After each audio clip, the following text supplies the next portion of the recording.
This podcast is brought to you by Most Valuable Podcasts, saving your day from boredom with the best podcasting entertainment.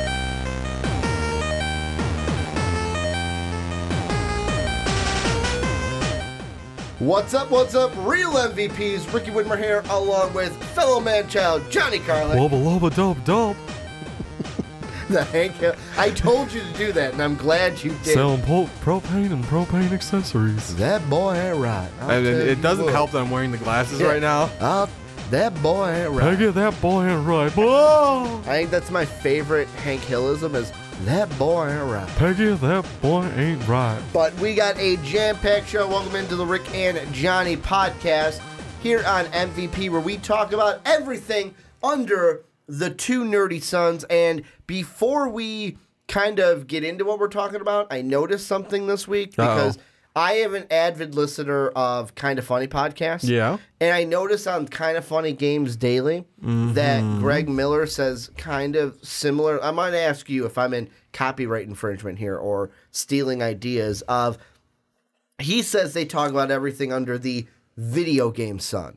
Is it enough of a difference that we're a Star Wars thing and we've got two sons, kind of like it's Tatooine that has the two sons, To be right? fair, I don't watch Kind of Funny, and I'm the one that brought that up to you. Good. So technically, I'd say we're it's not. Okay, I just wanted to make sure. But I mean, just wanted to make sure. Still, again, we are not referencing the exact same thing. Not No. to mention we're doing a Star Wars yeah, reference. we're doing Star Wars. So if anything, Disney could maybe hit us, but I don't think they can. Okay, just wanted to make sure. Didn't want anyone coming after us that we're stealing ideas now, but we talk about everything. I mean, technically, you can't steal an idea if I didn't know about it. Yeah, true. Coming under the two nerdy sons, we are talking, Johnny, the biggest news that we had this weekend is it finally happened. We finally got a trailer for it. Avengers Endgame is here. I can finally say a name now instead of just Avengers 4. But Avengers Endgame is finally here. We're going to talk about that, break down that trailer, the first one we're getting for that movie.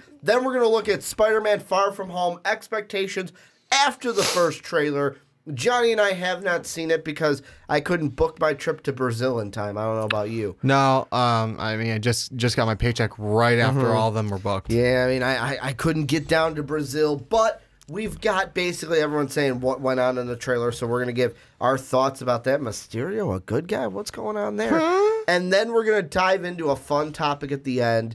Another new trailer for the live-action Kim Possible movie came out. It was about a minute and 11 was the video I saw on YouTube from Disney Channel. Okay. But we're going to give not just what we think about that, because we are Disney Channel youth, Disney Channel millennials. We grew up with Disney Channel. And we're going to kind of look into what other shows should Disney revive for either like live action Disney Channel original movies, kind of bring back in a show, kind of like what Roseanna's doing. So that's how we are going to end the show. Before we get into everything, though, got to do the quick housekeeping. Number one, make sure to check us out on patreon.com/Most Valuable Podcast. That's where you can help and support the channel. Make sure we can do what we do for you each and every week. $10 get you on a podcast each month. We are at that. We are behind on that, by the way. I have to get on that. I know that emails will be sent out soon for our patrons. Then number two, make sure to support us also by getting yourself an MVP t-shirt. That's either down below in the description or at mostvaluablepodcast.com, where you can get your MVP each and every day in one spot, whether it's audio, whether it's video, whether it's an article. It's all right there on the website. And then last but not least, please go over to Apple Podcasts and iTunes. Give the Rick and Johnny podcast a rating because, Johnny, it is absurd that we have not had one rating yet. I would love the 5-star rating, but we have not had a rate or review. I'm not telling them what to do. It's just a suggestion. I get it. It's subliminal messaging. Well, now it's not because now it's not. Not just liminal. I said it. I mean, it might be superliminal. Superliminal. Ooh, that's a higher end kind of business. Hey, model you, give us 5-star rating. Hey, you. There was one guy I know in the comment section. I was like, "How dare you tell me what to do? I do not have to give you a 5-star rating." You're right, you don't. But I don't know. I mean, if the superliminal messaging works, you could be the first to give us a rating. Yeah. On iTunes and Apple Podcasts. Go over and please rate all the MVP podcasts as well. But Johnny, let's get into it. The big story, the big thing. Boom! Thank you, Marvel, for making our jobs easier this week, because we know we are in that time of the year where it's like, a little kind of a dead spot news starting. stories are kind of like, everyone's like, hey, it's almost Christmas, right? Like, we're going to be off for 2 weeks. All right, we're going to take the last 2 weeks of the month off. We'll see you in 2019. But Avengers Endgame did drop. Kevin Feige did tell us weeks ago that we would get a trailer before the end of the year. And kind of breaking down the trailer a little bit, kind of what's happening. It starts off with an Iron Man. He's on the Benatar. He is recording his final message. Is that what the ship's called? Yeah, the Benatar. I didn't know that. For Pet Benatar. Well, no way. I never thought of that. The Guardian ship. He's recording a message to Pepper Potts. Then, to me, the greatest part of the trailer. Marvel Studios, even that got snapped away. Even the Marvel Studios logo.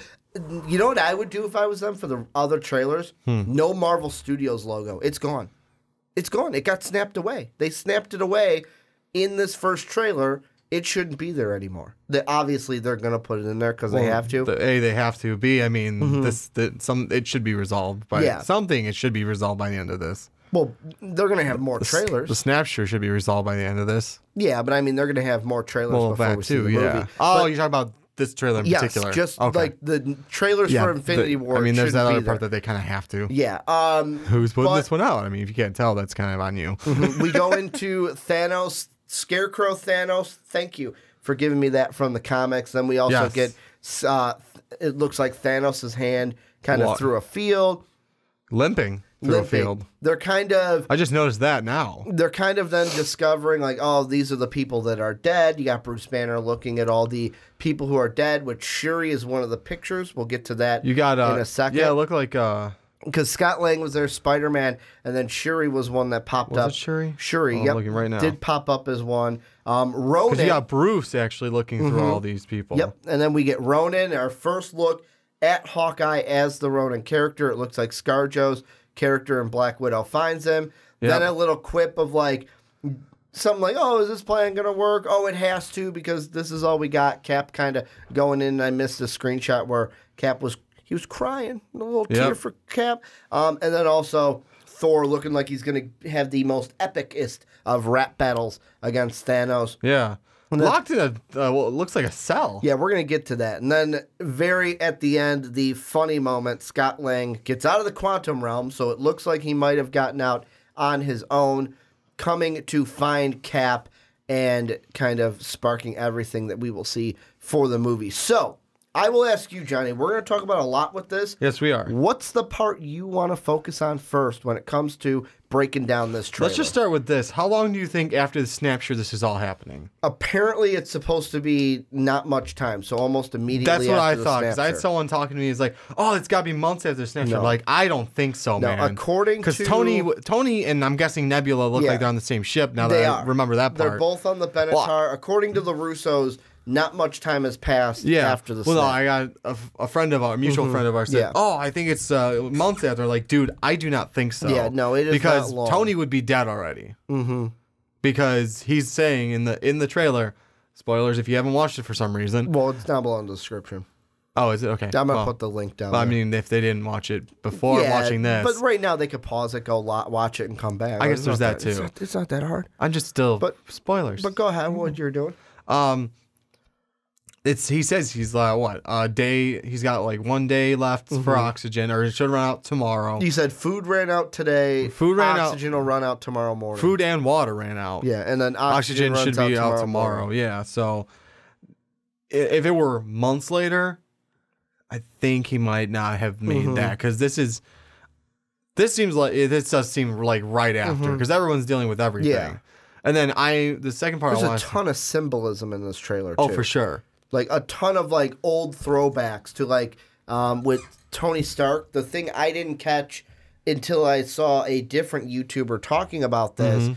If you look at him when he sits down after recording that message, the attire that he is in, the type of shirt, and the exact look is the exact look from Iron Man 1 when he made the Mark 1. And Iron Man 2, actually. It's even... at least with the Mark... But I'm saying, like, and he's in a similar situation to his Iron Man 1, where it's like... At that point, he was captured, forced against his will to make this super suit, And now he's kind of... And he's got to do it to survive. Basically the same thing. Either die in this cave or survive. Now it's either die or space or find an innovation, find a way to overcome this and get back to Earth. Yeah. There's so many things I'm trying to think of where to go next because, I mean, there's so many things off of this.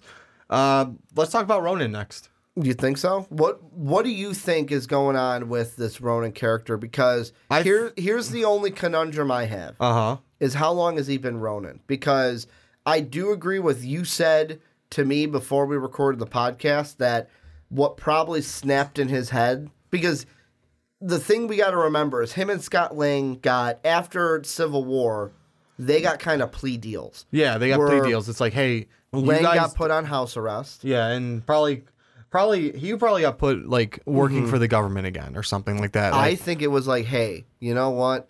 I'm out of it. I'm retired. I'm just gonna retire and be here on the farm with my family. Yeah. And then the snapshot happened, and he lost all of his family, and that kicked him into Ronin gear. Yeah. And that's why it's like he probably hasn't been Ronin for long, but he is Ronin at this point. Yeah, because you look at the face, like you look at ScarJo's face. He killed someone. What it looks like, he killed someone right in front of her, and he pulls off that hood, and like the distressed look on his face. Like if you just look at the distressed look, it is like, I've lost everything. I don't give a shit about anything anymore. No, and that, to me, he's going to be the most interesting character. He probably also thought Nat was gone at that point. Probably, which is why, like, well, he probably was sitting there. First off, if it was me and my entire family disappeared, my first thought would be like, what the fuck is going on, guys? Like, first, what's going on? What just happened? Then he probably found out. He can't even find out from Nick Fury. No, because Nick's gone. So is Maria. And so is Maria. Also, at this point, it's like, who do you trust in S.H.I.E.L.D. now? Exactly. So he's probably, like, I get all the people saying, oh, he's probably working for S.H.I.E.L.D. I don't think he is. I just think he's mercenary Ronin. Yeah. Going after the Yakuza. I don't know how... That's going to be an interesting thing of how the Yakuza fit into it. If even they relate to anything at all, it's just like him just going after why them. He's going after him is the only thing we like. Yeah, I kind of want to know. Maybe he figures, hey, that's where we can get some answers. Yeah, maybe he's trying to get answers. And here's a question I mean, wouldn't you though? You just be hunting every avenue of answers. So maybe it's like at that it would have to be like a week or two for this to just start. Or let's say, unless he was already doing something along the lines of it, maybe it's like, hey, we make you a plea deal. You do some government work for us, and it's not necessarily killing. Or he did go back to S.H.I.E.L.D. and was like, hey, I know, like, Nick is gone, and he's just like, I don't care. I need to clear my mind of what is going on, and I don't care. Just give me something to do. Well, here's my thought. Maybe they got the plea deal. It's like, hey, you can mostly be retired, but if we call on you to do some espionage stuff for us, and not necessarily like bang bang kill someone, like mercenary, hey, we need you. Well, no, like the government saying, hey, we need you to like get some intel on this. We need you to. Maybe at first it was like that. So he's sitting on the bench until he's on the bench unless they call him in. But then all of a sudden, his family disappears. He's just going full ham now. Like. He like no holdbacks. He's like killing people now. Here's also a question I forgot to ask you at the beginning. Yes, sir. Do you think there's any Hulk-like moments in this trailer? And I say that because remember the Infinity War trailer? Yeah. The Hulk moment, meaning that fake CGI Hulk. Is there anything in this trailer where you looked at and went, I wonder if that's real or if that's trying to deceive us? I'm curious. Yeah, I didn't think that yet because I've only watched it the one time at work so far, and now I'm like, obviously we have it playing in front of us. Because I don't think there is. Like as of now, no. Because this is more like on the end of, it's like right between trailer and teaser trailer because there's enough content obviously for us to talk about. Yeah, but it's not like this is only the first trailer. So as of now, I'm gonna keep watching it and look for like Easter eggs, like we talked about, but also like, is there stuff like that? Because as of now, I haven't thought about that, but I'll keep looking and seeing if there's something like, I wonder if that's actually true or not. The only thing I can think of, and I don't think this is one of those cases where, because I found it exactly where the Shuri thing, you only see it if you're looking for it. And the reason why I say that is it gets to the part where Bruce is looking at him. It's Shuri and then switch to Peter. Exactly. If you pause it right away or look there right away, you'll see Shuri. If not, like me the first time, I didn't even see it. I had to look up like at a different website looking at Easter eggs and them pointing it out where oh, that's Bruce. Look over. Okay, that's Scott and Peter. Like I didn't even see. Yeah, because Shuri was so quick, it flipped right before because you have Scott right there, you have Bruce, and then you have Peter. But like you don't notice Shuri right away because she flipped to Peter. Yeah, so either that's I don't know if that would necessarily be that'd be more like an Easter egg as opposed to. Well, no. I'm saying like if it's a Hulk like situation where it's like hey, I get what you're saying for the trailer. We're going to put her in there only because the thing with that, too, that people have brought up is the actress that is, like, the actress that has played Shuri has said that she didn't get snapshored. However, here's the two sides of it. Do you think, one, she's spoiling something, and this is a Hulk-like moment where it's like, hey, in the trailer, let's put Shuri's picture there? Kind of like to deceive. Throw people off. Yeah, throw people off the scent of the trail. And she said it because Tom Holland moment right there. Tom Holland it. Or was this something of like, because the script was, apparently they filmed these both back to back, Avengers, Infinity War, and Endgame. Or like back to back, one big filming. And there are only 4, I believe from the information I saw online, there were only 2 or 3 scripts on location. Most of them were in the Russo's possession the whole time. The only 2 actors that had read the script beforehand, Robert Downey and Benedict Cumberbatch, were the only 2 to have read the script beforehand. Here's something I'm actually going to throw out there. What if those aren't people that are snapshored? Because they won't know Peter is. There's no way. No, they're just thinking dead. Yeah. Because they never knew that he went with Iron Man. I'm saying though, Titan. but they're just thinking he's dead and got snapped in general. Well, no, or like what are they? Because these are just people that like they can't find. I should probably talk in the mic. But if they can't find you, if you know from the snapshot what it is, that people disappeared in front of you. Yeah, that's true. If, let's say you and I, snapshot, I couldn't find you, but I knew people disappeared. If I couldn't find you, I would assume you were dead and got snapped away. It's true. So, okay, so those are people like, these are people that I'm almost thinking that like they don't know, like they're saying they don't know whereabouts. And that's another thing where, so, okay. Like, hey, we can't find these people. We know Tony went into space because there's Pepper. Your spider web in here, and I like it. And the pun was included. But here it is. So let me reel it back in. So the first one. Yeah. Shuri, the actress who plays Shuri, says, hey, my character's still alive. I'm going to push that to the side a bit. We're going to come back to that. Keep that back here for like a few seconds. Or is it a second thing of she wasn't on the same level as Robert Downey Jr. and Benedict Cumberbatch? Yeah. So she doesn't know. She assumed, like, hey, my character, from what I filmed, because they also chopped it up. They didn't film it all in movie order. Yeah. She might have thought, hey, my character survived when she didn't. That's one option. Or that first one, let's bring it back, like you're saying. Hey, we can't find you. We're assuming you're dead, but really she's in hiding. Yeah. And she's alive, but she's in hiding, and that comes out through the kind of story, because here's another thing. If I'm not mistaken, T'Challa was snapped away too, right? So if you lose most of the royal family, who takes over in Wakanda? What's going on in Wakanda right now? If Shuri was snapped away also, who is now taking over? Is it going to be M'Baka? I think it would be M'Baka. If he didn't get snapped away, does he then take over and he is M'Baka now the was the only one. Wakanda? Well, it seems like M'Baka was the only one of his tribe that wasn't. True. I mean, we obviously, I don't think everyone from his tribe was down there, but a big part of it was. Yeah. And you see all of his tribe just, and he's the only one like. So my guess is, are we going to see this movie and see him the king of Wakanda? Maybe M'Baka would be like at least the stepping king of Wakanda. And then that kind of could lead into Black Panther 2 of, hey, I'm now in charge. You were gone. I am not giving up the seat now. Exactly. And then you get the fight between Correct me if I'm wrong from the comics, Marvel Boy. Yeah. M'Baka's character in the comics is it White Ape? I think so. Like his, what's the word I'm looking for? Not image.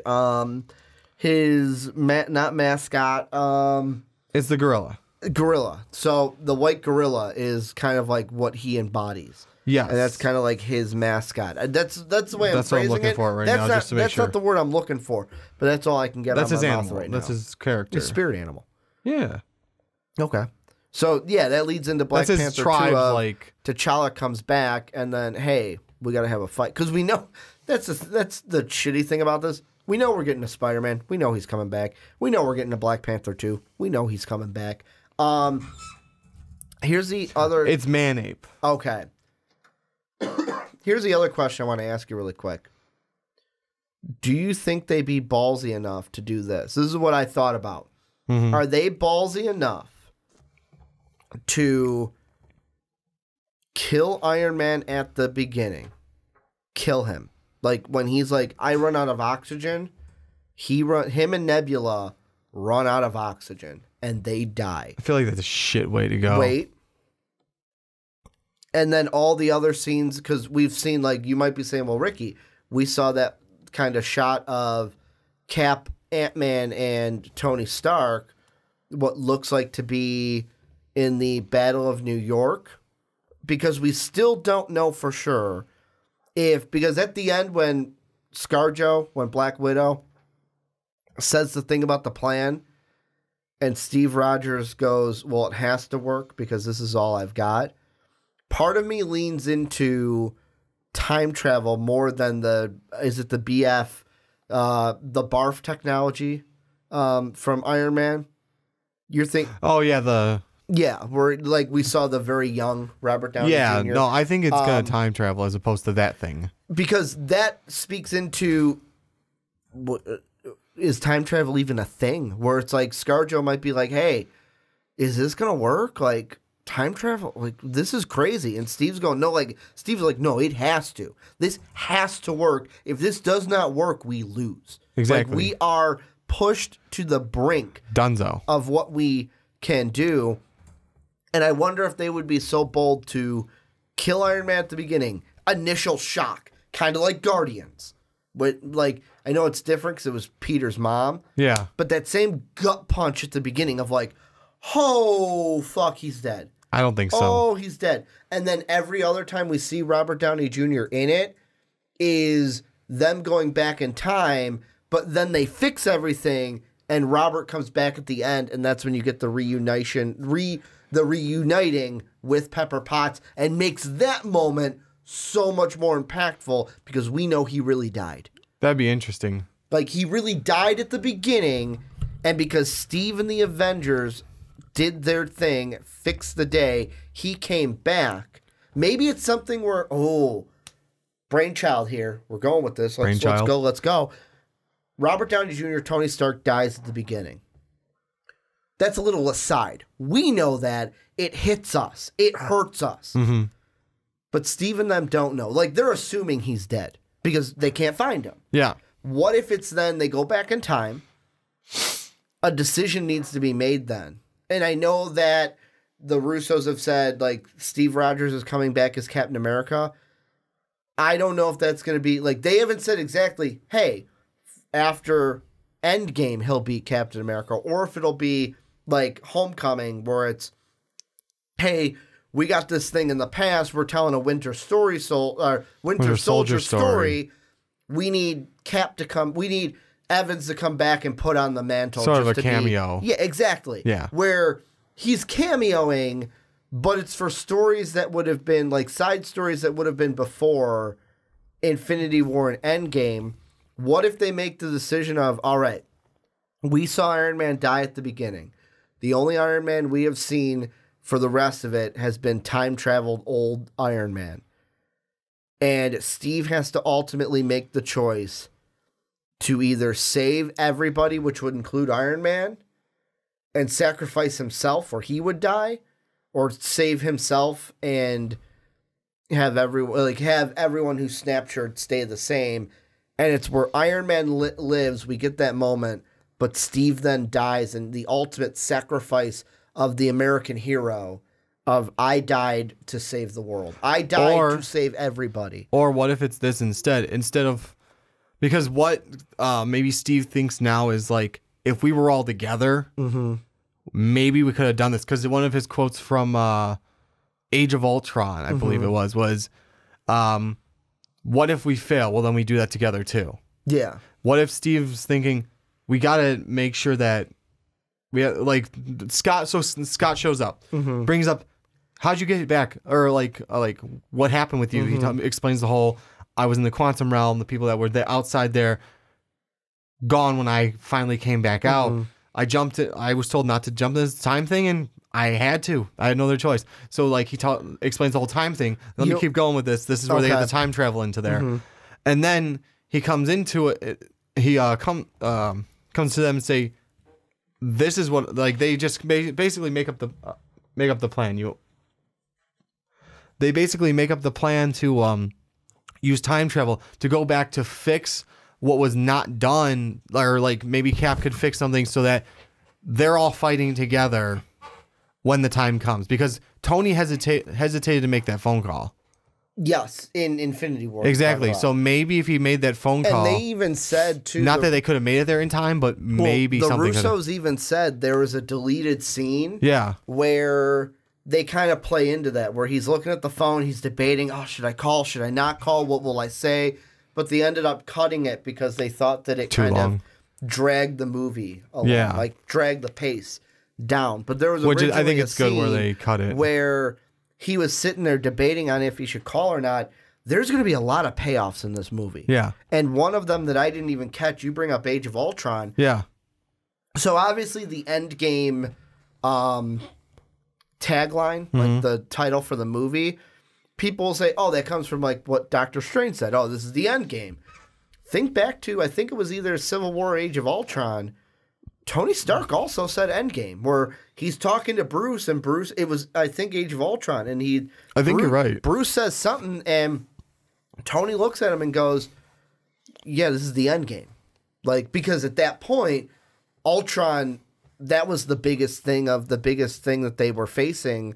If Ultron succeeds, he's wiping out all the humans. Yeah. He wanted to wipe out everybody. Oh, yeah. Of the human race.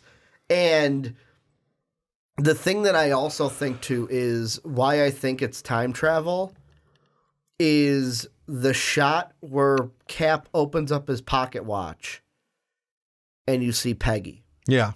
The reason why I think it's time travel is I think there's going to be a moment, or it's going to be, oh man, what kind of a moment would that be?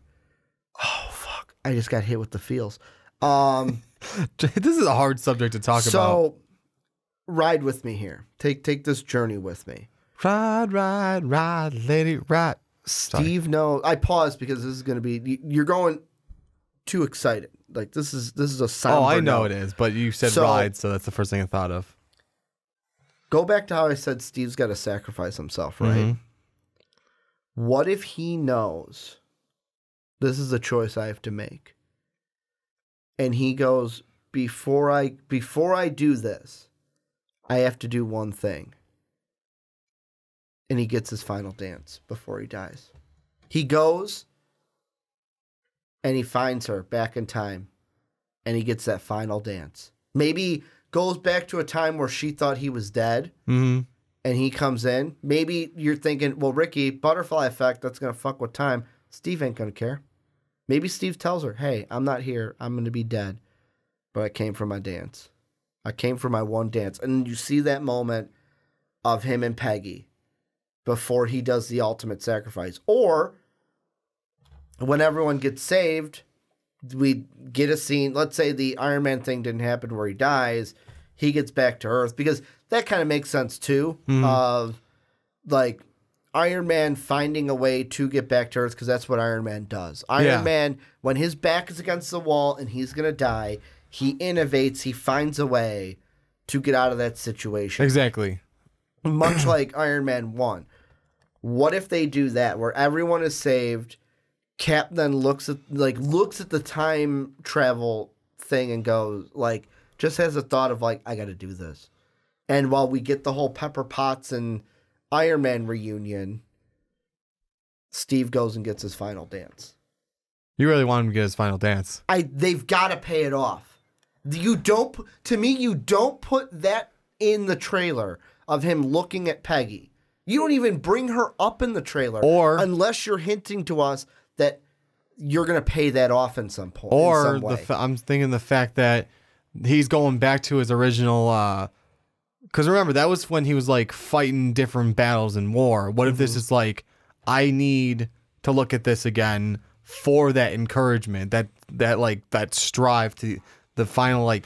I get it, and I'm not saying you're wrong. Yeah, I'm thinking. But this is a movie of all. This is 20 years of payoffs. I know. Yeah, we gotta pay that off. It's gotta be paid off. My guess would be he'd do less of like after she thought he was dead and more of like in between somewhere, like one of the times where it would have to be after she said, because remember in Captain America: First Avenger, she says to him. Talks to him about that dance. Like, when you come back, I'll be here waiting for that dance. It's got to be after that point where he comes back, has the dance, but then has the hard part of like, hey, I got to go. Yeah. Like, I can't tell you why. I've got to go. And it's basically like, I'm dying again because I'm leaving you forever. But I paid off this moment. We got that dance we always wanted. Yeah.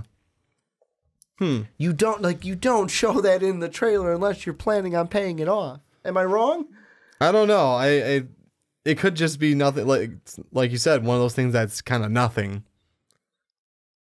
I mean, I guess, but I mean, if that you just really wanted to get paid off. That's all. Well, that's all. Cap's my guy, man. Like I know he is. Cap's my guy. I mean, Spider-Man's my guy. He's my dude. He's my dude, but not my guy. Not my guy. Like me and Steve, we go way back. We go way back to 2012, man. We go way. And Steve. I dyed my hair to look like him. I dyed my hair. I got highlights to look like him. That's true. You did go and get highlights. I did go full. I just sprayed. Yeah, I went full in. I got blonde highlights. Hey, that second time I did Thor, or let's be fair, I highlighted my own hair. Wasn't bad, but I would probably never go back to blonde highlights. No, probably not. I don't think I would. Because originally, I remember honestly having that talk, because I went to my mom's beautician.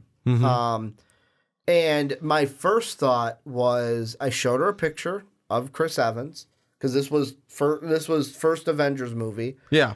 And I showed her a picture, and I said, dye my hair like that. She's like, the whole thing? I was like, the whole thing.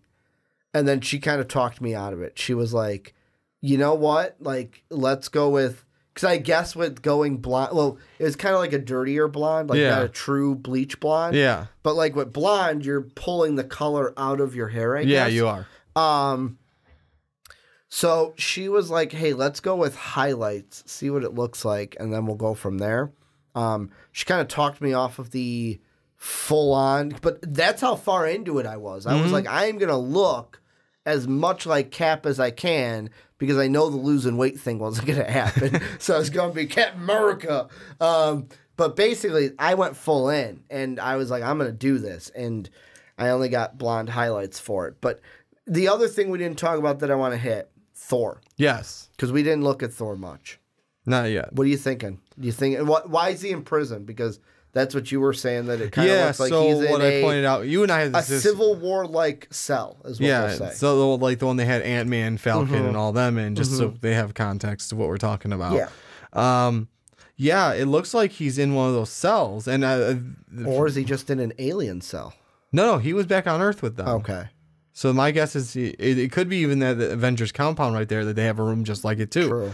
But that's what it looks like. It doesn't look like a bedroom. It doesn't look like a living room of any sort. It looks like a cell, because it looks like... It kind of looks like there's you're looking a bench. through a window. Yeah, you're looking through a window. There's a bench. It's just a white brick wall. And I don't know if they're doing that so he can cool down. I don't know if they're doing that because they didn't have a room set up for him, or what the deal with that is. But he looks like he's just... enough is enough. Like, and he's also looks like he's very much... I can try to think of the emotion that like you can see in his face right there. He looks like he's gonna break Thanos, like wants to break Thanos in half. And anyone who gets in his way. Exactly. Also, but he's very much pissed at himself. Yeah, Thor's going through a lot right now. Like, not only I can't remember if you and I mentioned this on the podcast. I know we mentioned it off of it, but like you said, and I'm going to take what you said and I'm going to do it for you. Go back to Thor Ragnarok.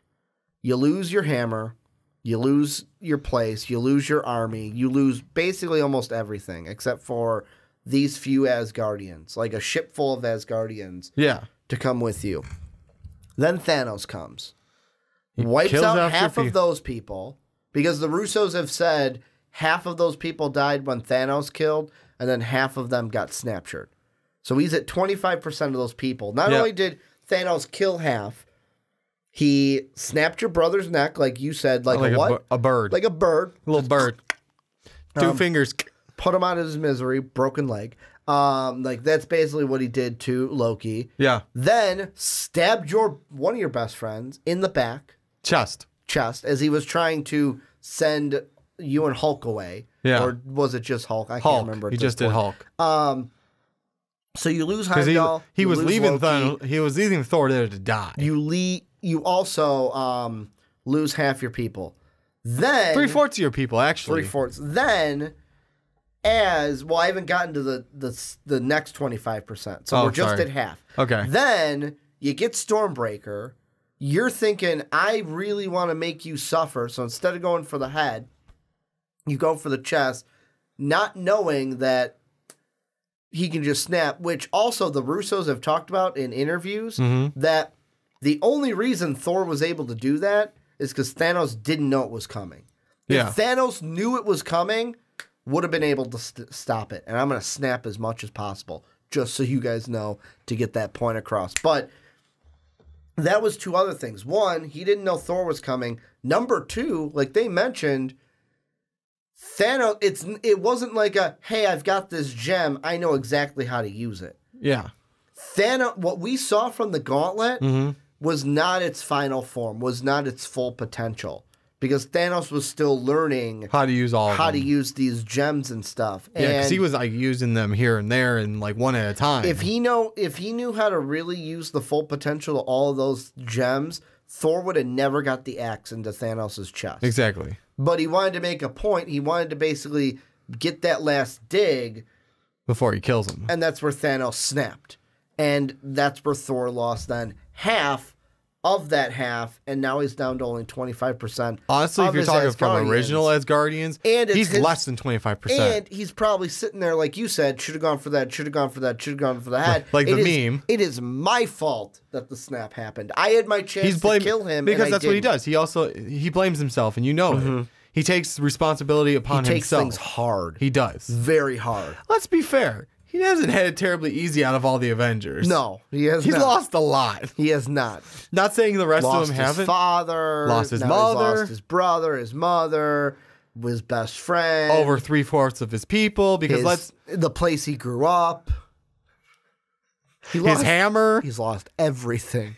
Everything. Not to say he hasn't gotten a new hammer, but he's lost basically everything. Here's another. There's probably an eighth of Asgardians left. That from before Thor Ragnarok. What's the payoff for him? So like we mentioned, like Iron Man's payoff is Pepper Potts. Cap's would be a final dance with Peggy. Final dance with Peggy. What is Thor's payoff? Let's see. It depends. Is it revenge? Is it just that simple? I think it would be less of that. I mean, he's got to be the one to kill Thanos. That would be probably a base payoff of letting him be the one to kill Thanos, because he killed his brother right in front of him. He killed Heimdall right in front of him. But what I think the ultimate one, and then I'm gonna say what just came to my head. The ultimate one would be like getting half of his people back, because he feels responsible that all of them are dead. Yeah, because he was supposed to be their leader. That's how I'm pretty sure I could say that, because Odin is gone. Odin is gone, but he's their leader because Odin's gone. He's probably feeling like he's responsible for their deaths, Loki's death because he couldn't do anything about it, Heimdall's death because he couldn't do anything about it, all of them. And then his base one would be vengeance. His next step would be getting any of them back. I think a nice rewarding one to find out like, hey, Korg and Meek are alive. Some guy, or even Scrapper, Valkyrie, or even if Sif shows up, saying, "Oh my God, not everyone's dead. There is someone still here." This is kind of going with the whole Cap thing, and this is if they don't go with him going back in time for the final dance. What if it's something just as simple as he sees Loki, like, as they're time traveling, or goes back to, and finally has, like, just has a heart-to-heart with Loki. Kind of like with, it's like the siblings who never saw eye to eye, but they were siblings, and he finally just lets Loki know, I love you. And you get that moment. Maybe that's why, maybe in between those things, like, in between, I'm trying to think where to describe it. When they're on that ship. The Benatar. No, you're talking Thor. Thor. Yeah. After Thor Ragnarok. Yeah, the big escape ship. What if it's like a scene in there where it's like just a heart-to-heart with Loki, tells him, and that's why Loki goes all hero about it at the very end there. Oh, shit. Like, so like Thor. Let me get this right. I want to see if I understand you right. Okay.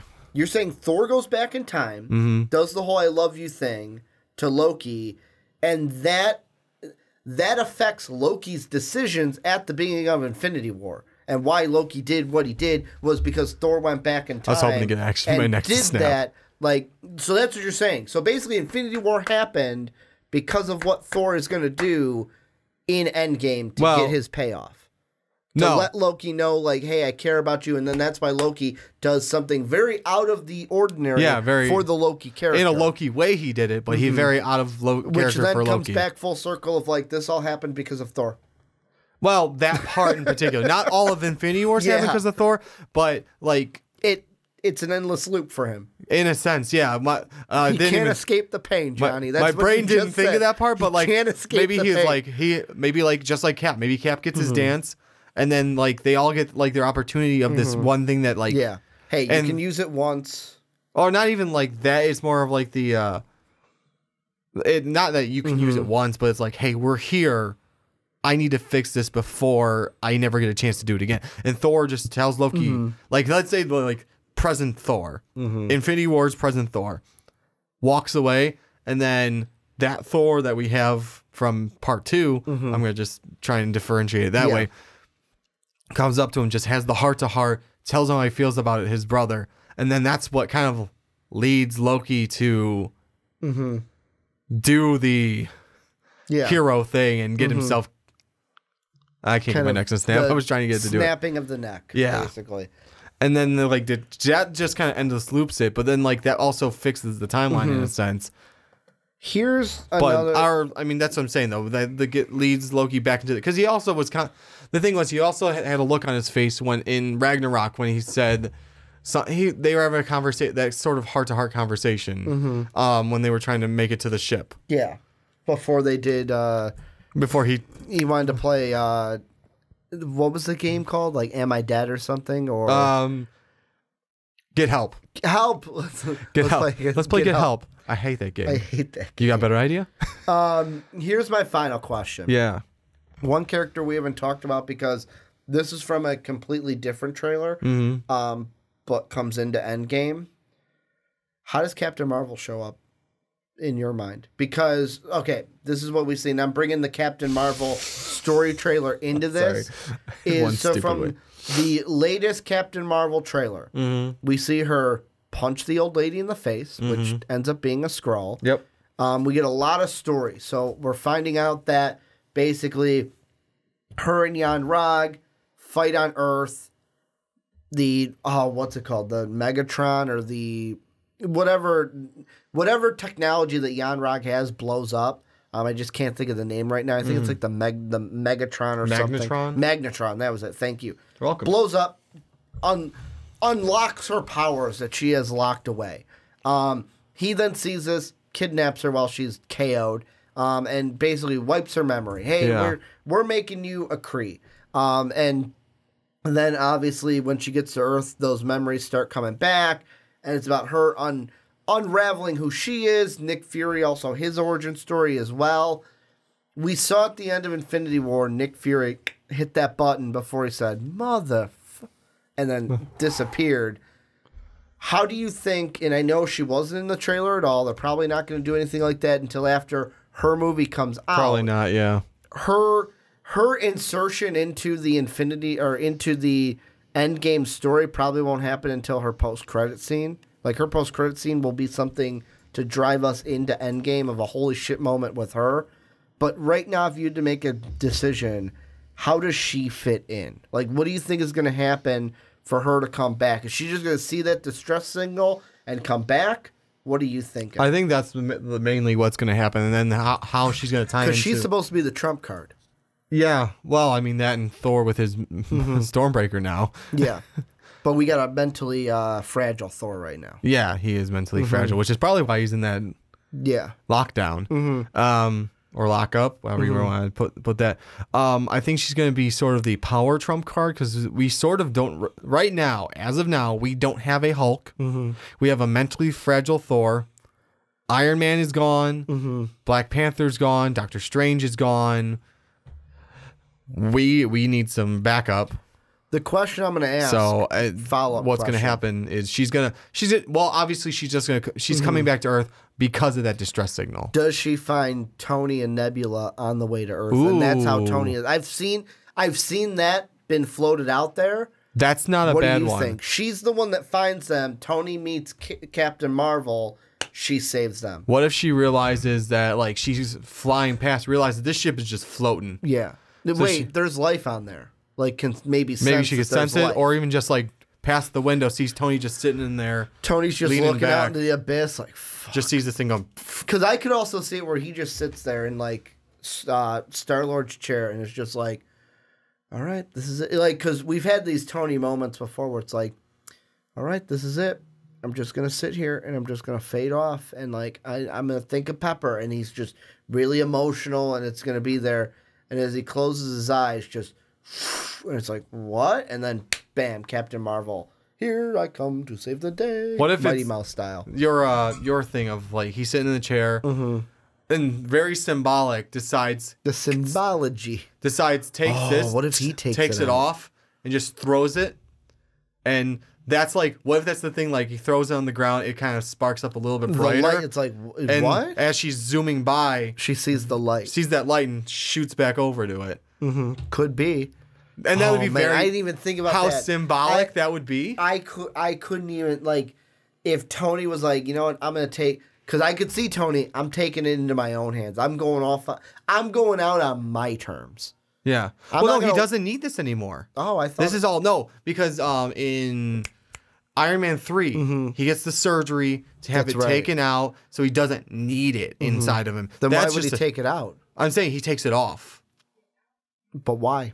Just because he's like, I should, like, sort of a symbolism, I should have done this in the first place when he was talking to Pepper. And just takes it and tosses it on the ground. Basically like, because remember, in Infinity Wars... Hanging it up in your closet kind of a thing. The skeleton... Skeletons in your closet. Do you really want to go into that closet? That sort of thing, because he said, when there's no more monsters, I'll get rid of this. And now there's a ton of monsters. But it's like, I should have listened to you. I should have done this instead. I should have focused on you. Yeah, and that, I didn't even think about that. That'd be some cool symbolism, yeah? But that is what I've been seeing thrown out there, is that she is the one to save Iron Man and Nebula and get them back to Earth. Or at least another planet to refuel. Yes, I cannot wait for her movie. Because not only is it going to be awesome, it just leads us right into Avengers Endgame. Anything we did not hit here that you think we need to hit? Because we have gone for a while on this one. This is going to be like a 50-minute-ish long segment. Just talking. There probably is more, but we should probably give them a break. We usually do this, though, with Avengers and stuff. Like, well, there's probably more we could talk about, but let's give them a break. Yeah, I mean, there is some stuff probably in there, but we're going to end it here. Endgame, were you shocked at that as the title card? Honestly, no. I was excited. The Ant-Man thing. What did you think of the final Ant-Man? Oh, Jesus Christ. We did forget about That's Ant-Man right. thing. We got it. That is important. We got to touch Ant-Man. How do you think he gets out of the quantum realm? Because obviously that is showing I think I talked about a little bit in another part of this. We've talked about how they use the quantum realm. But that's what I'm saying, is that's how he gets out, is he's like, hey, I have no fucking way of getting out. Mm-hmm. He's probably there for like... the doorways and stuff? Yeah, the whatever time things that the Van Dyne said not to jump into. Because he's... Janet Van Dyne? Because this looks like he's in present day. Yeah. Because he said it's at the door. Because Cap goes, is this a recording? And she goes, no, this is the front door. What if he's in there for like years? Mm-hmm. And as soon as he jumps through one of them, shoots him back out to like where he was. Oh, I see what you're doing. Wait at least a year. What if he's in there for like a year? And as soon as he goes, I've been in here like way too long. I've got to try it. It's like, what else is going to happen? Yeah. Kind of like an Iron Man thing of like, he's just floating. Yeah. He is just floating. It's like at this point, it's like, what do I have to lose? Mm-hmm. I'm not being pulled out of here. What do I have to lose? Mm-hmm. So just jumps in there, ends up in our present day. Yeah. And he goes straight to, finds out, okay, all three of these, Pym and both Van Dyne women are missing. Yeah. And then realizes, okay, I need to find something, like maybe his daughter's missing too. We don't even know. Let's hope not. We know that we have too many people missing already. The only thing we know for sure, and correct me if I'm wrong, at the end of Ant-Man 2, that Anthony is alive because he was playing the drums at the end. Yes, he was. Anthony was still okay. He was playing Guitar Hero at the end. As long as Anthony's still okay. No, it wasn't Anthony. It was. I thought it was. No, Anthony was from Ant-Man 1. Yeah, the one that got killed. What's the big one then? That was. I don't remember that one's name. I think he had a different name. We'll have to look that up. I'm calling him Jeff until someone corrects me. Jeff is still really alive. You can't like go Antonio. And Antonio Banderas. Yeah, it's got to be an ant name. Come on, Ricky. Let's go with Anthena. Let's make it a girl. Does it have to be a guy? Fine. Go with that. Whatever. But this is where you guys come in. Let us know. Oh, also, last thing. Last thing. So last thing. Last thing. Remember last year when they were like, "Hey, we're moving it up." Yeah. They basically told us that with the first trailer. I know it's April. It's in April. I'm like, fuck. Because I looked at it and went, well, guess I'm not watching the NFL draft again. More like, fuck, yeah. Yeah, exactly. Would rather. I love the NFL draft. Great night. This is more important. God, that's going to be a long night. That's going to be another Avengers Endgame reaction right after the movie. I don't care what you say. I'm executive ordering it that we do the reaction right after the movie. Execute Order 66. Yeah, I'm gonna. This is the only reference of this that I'll ever do. I'm basically trumping it up here and just putting my signature on that and saying we're doing that reaction right after the movie, so it's fresh in our head. And that's gonna be just like last year for me. I say bon voyage to you, Dave and Sean or Mark, whoever's gonna do it with me this year. We do our draft podcast, and I am up till 5 a.m. on that night as well. So that's going to be a fun night that I can't. It might not be the same night, but it probably will be. So there's that. But let us know what you guys think down below in the comment section. Now that I say that, we are officially over an hour for this segment. But let us know what you guys think down below in that comment section. Actually, it's not going to be over an hour because there's 6 minutes of kind of BS that we did at the beginning of the podcast. Yep. But let us know what you think down below in that comment section.